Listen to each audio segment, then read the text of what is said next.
जीवन में दुख भी आएगा, सुख भी आएगा, दोनों को सहना है। प्रभु की कथा हमको सिखाती है।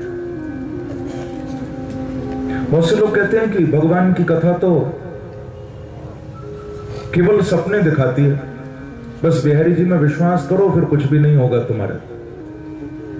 लेकिन ध्यान रखना, प्रभु की कथा सपने नहीं दिखाती,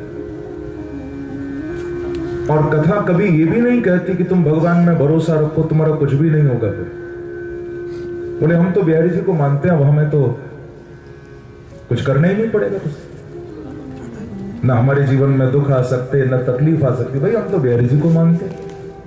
तो ये बात मैं आपको बता दूं कि यदि आप बांके बिहारी से प्रेम करते हो ना, तो इतना दुख आ रहा होगा तो फिर इतना भी आ जाएगा।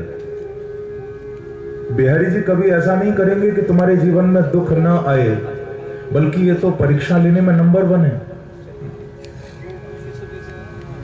ये तो रुलाने में भी नंबर 1 है, ये तड़पाने में भी इनका कोई मुकाबला नहीं कर सकता। ये तड़पाते भी हैं, ये रुलाते भी हैं, ये किसी के दुख दूर नहीं करते। लेकिन हां, मेरे बांके बिहारी इतना प्रेम लुटा देते हैं कि दुनिया का बड़े से बड़ा दुख भक्त का कुछ बिगाड़ नहीं पाता। बड़ी से बड़ी चोट भी उसको तकलीफ नहीं दे पाती। इतना प्रेम भर देते हैं मेरे ठाकुर। भगवान ने भागवत में कितनी जगह कहा है कि भाई यदि आपके कर्मों में कोई खराबी होगी तो दुख भोगना ही पड़ेगा, कर्म अच्छे होंगे तो सुख भोगना ही पड़ेगा। भगवान कहते हैं मैं इसमें कुछ भी नहीं कर सकता।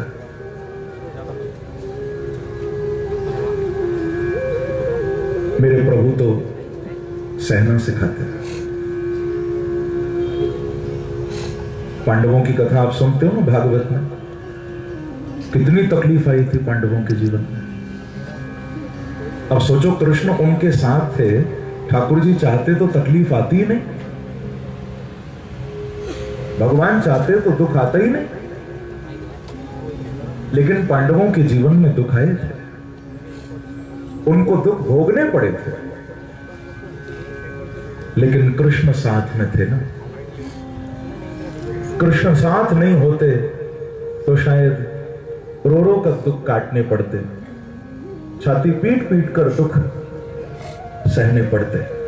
लेकिन कृष्ण साथ थे, बांके बिहारी साथ थे, तो पांडव दुखों से भी हंसते हंसते पार निकल गए।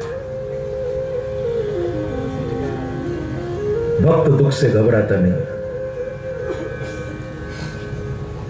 भक्त तो पार उतर जाता है। एक बड़ा प्यारा भाव मुझे याद आ रहा है, कभी कभी गाता हूं, प्रसंग ऐसा छिड़ गया।